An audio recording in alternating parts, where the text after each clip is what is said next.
The Planner Demon, Lower Rank 1. Enmu, the demon that battled hard against Tanjiro and Kyojuro Rengoku during the Infinity Train arc with his gender-neutral look and soft tone of voice, he has something that draws people in. However, he has a strong sense of strategy, so he has thorough plans that let him eat as many people as possible, including demon slayers, efficiently. Tanjiro fought many unique demons up until now, but none of them really had any plan. Most of them suddenly showed up and went headfirst into battle. Today, we'll be taking a deep dive into Lower Rank 1, Enmu's character. We'll also be looking into the movie-exclusive bonus, Rengoku Volume 0, and seeing the revealed past of Enmu's human life. So, stick around till the end. Enmu and the Lower Rank Meeting. Enmu sports a bob haircut with his ends cut straight, a gender-neutral face, and very characteristic clothes. His first appearance was during the infamous Lower Rank Meeting, shortly after Lower Rank 5 Rui battled Tanjiro and lost to Giyu. Only the lower ranks were summoned, and they were killed one by the female version of Muzan. By the way, Enmu's gender was never made explicitly clear, but from how he used ore to refer to himself, and from how his naked top was depicted when he merged with the train, we can safely assume he's a man. While the lower rank demons were getting killed and disbanded, Enmu was the one that was left last. When asked by Muzan if he had any last words, Enmu replied saying, "To die by your hand in person, this is like a dream to me. I so enjoyed hearing the other demons' last grasps. I love to see others in despair and agony. I thank you for leaving me last." Muzan took a liking to that answer, so on top of being the only surviving lower rank demon, he was able to obtain more of Muzan's blood and successfully got stronger. During the meeting, lower rank 2 Rokuro begged for more of Muzan's blood, saying he would become more useful if he gets more. However, he instead makes Muzan even more furious, with Muzan saying, "What makes you think you can order me to give you my blood? How audacious! Know your place." It's safe to say that Muzan liked Enmu's final answer. Muzan knows every demon's thoughts and whereabouts and can tell when the demon is lying, so we know that Enmu spoke exactly how he felt. The other demons tried to please Muzan or made excuses to not get killed, but each time, Muzan knocked them off their feet and killed them anyways. Each time the lower ranks panicked, cried, and tried to run, we can see that even demons can feel fear and panic. However, Enmu seemed to be enjoying himself from the very beginning till the very end. Enmu's abnormality and psychoticness is very obvious. Enmu on the Infinity Train. Powering up thanks to Muzan's blood, Enmu attempting to merge with the Infinity Train and devour all 200 passengers in one go to get even stronger. That's how he ended up fighting Tanjiro and Kyojuro Rengoku. How did Enmu think the battle against Tanjiro and Kyojuro will go? From the anime series, we were shown scenes of Kyojuro being suspicious of the Infinity Train before the actual movie scenes. However, in the anime, on top of being informed of the massive number of missing people and missing demon slayers by the hands of Enmu, we were also informed of Slasher. Kyojuro discussed the Slasher incidents with another demon slayer, saying he wasn't sure whether the incidents would stop with Slasher's defeat or if there's a stronger demon. Being the cautious type, Enmu probably used the same tactics to defeat multiple demon slayers in the past. But he probably wasn't expecting a pillar and the Tanjiro that Muzan mentioned to come at this timing. From how he commented about his luck when he saw Tanjiro's earrings, his encounter with Tanjiro and Kyojuro seemed to be coincidental. Just as Enmu meticulously planned, Tanjiro, Inosuke, and Zenitsu obviously, but he even succeeded in taking Kyojuro into the dream world. However, unlike all of the demon slayers in the past, in the end, he wasn't able to eat a single person, getting defeated before he could reach his full potential. Enmu's personality. Most demons have interesting personalities to say the least, but Enmu comes out on top by a large margin. Rare for a demon, but Enmu gives a kind impression with his light tone and constant smile. However, he loves seeing others unhappy and in pain to the point that they come up in his dreams. So he's clearly a sadist by heart. On the Infinity Train, he showed the passengers sweet and convenient dreams, but Enmu's true motives behind that was so that he could see them lose hope by showing the nightmares afterwards. He also made several sadistic comments, asking if they think watching people suffering in unhappiness is fun as well. He also prefers using blood demon techniques to use human psychology over doing things himself, instead preparing to take lives without getting in harm's way himself. Even after Tanjiro and the others fell asleep, instead of letting his guard down, he used desperate people who wanted to see nice dreams and had them invade their dreams and destroy their spiritual cores. When you think about how he needed to keep those kinds of people on board the train at all times in case demon slayers boarded, his planning skills are something to marvel at. In the story, we were explicitly shown how dangerous entering people's dreams itself was.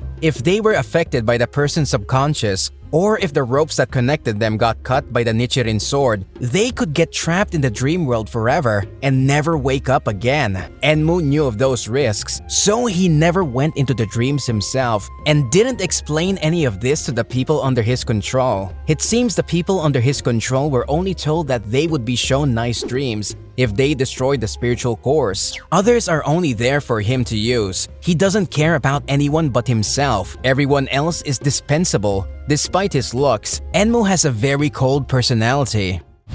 Enmu's human life. Next, let's take a look at Enmu's life when he was still a human. In the movie-exclusive bonus, Rengoku Volume 0, Enmu's past was also included. Enmu as a human, from childhood to be precise, he couldn't tell apart dreams from reality and confused everyone around him. If that was it, he would have just been another odd kid. However, his personality's oddness would come to stand out as he got older. He used hypnosis therapy to convince sick people with limited time that they were cured, then took away their hopes by revealing his lies. He's an evil human with no morals. That personality clearly hasn't changed since becoming a demon, and just like he was doing as a human, he continued living with his awful taste. That's because there was no sign of him being traumatized or regretful of his human life like other demons. Every other demon in the series, even though they lose their human memories, show trauma or an experience from their human life in their appearances or actions. The hand demon that Tanjiro fought during his final selection, for example, used to be a scaredy cat that always held his brother's hand, but he ended up killing that brother. The feeling of wanting to hold someone's hand never left, which is why he had so many as a demon after nearly getting killed by his own parents after turning into a demon and thinking there was no bond between them. Lower rank 5 Rui began creating his own fake family. The person with the saddest past and the person with the most popularity is upper rank 3 Akaza. He lost every bit of his human memory. However, even after turning into a demon, he continued training, desiring strength, and longed to reach the end goal. He repeated that he hated weak people, but that was because he hated himself as a human who couldn't protect any of the people he cared about. He also refused to eat women because he lost his fiancée. It seemed like most demons act out of trauma or regret from their human lives. But in Enmu's case, as revealed in Rengoku Volume 0, he didn't have any. In the end, what he did as a human and what he did as a demon was the same. It seems Enmu was a demon even as a human. Even Enmu's final moments were different from other demons. When the demons get their heads cut off, they get their human memories back and begin regretting their demon actions. Enmu, on the other hand, was just frustrated at his loss, cursing and loathing Tanjiro and his friends and the Demon Slayer Corps. This could mean that Enmu just didn't have any human memories worth remembering, nor any regrets in his demon life. This kind of psychotic characteristic might remind some of you of upper rank 6 Doma. Doma didn't understand people's feelings or the concept of emotion as a child. In other words, he was emotionless. He understands that he was missing something, even telling Kanao during the final battle that his heart was empty and that he didn't know why he was born. Even without emotion, he still called Kanao a bully, and the fake smile he had on vanished into a cold glare. Either Doma always had the anger emotion, or he stopped putting up a front after getting figured out. We don't know for sure, but there was some kind of change in Doma. Even when looking at death straight in the face, he didn't feel any fear fear of dying, the way he never remembered his human life, and the way he crumbled without any sign of hope was similar to how Enmu ended. Taking all of this into consideration, it seems like Enmu's personality or actions change as a human or a demon. Enmu's Blood Demon Technique.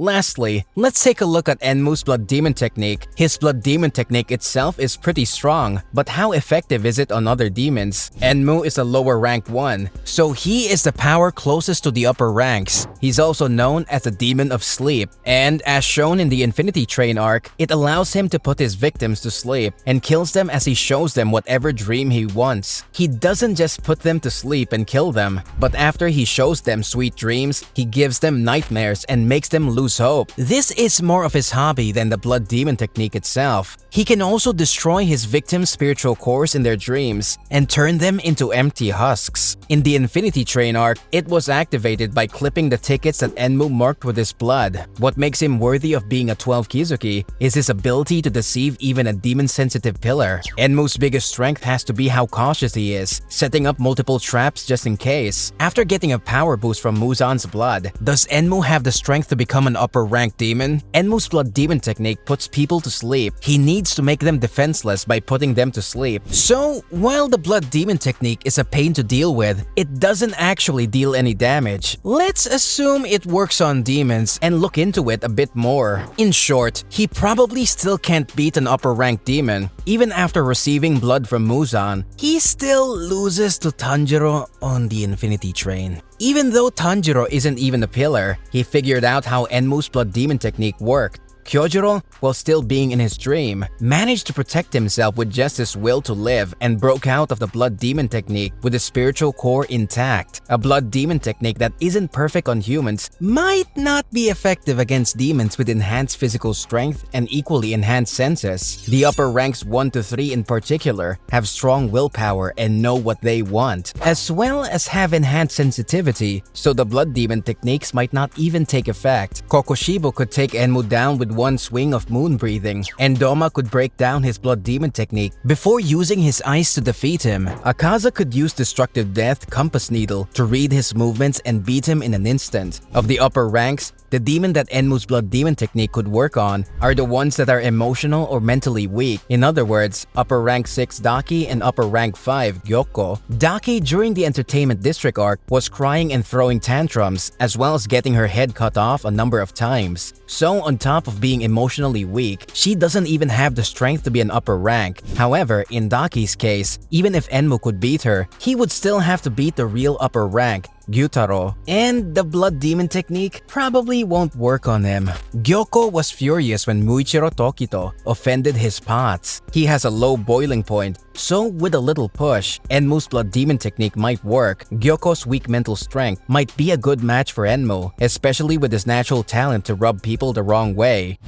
That's all for looking into lower rank 1, Enmu. Who knows, if he succeeds in devouring all those people, he might have gotten strong enough to become an upper rank demon. What did you think? Tell us your thoughts in the comments down below. Thanks for watching. We have more amazing videos on the way, so subscribe so you don't miss the next one. We'll see you next time.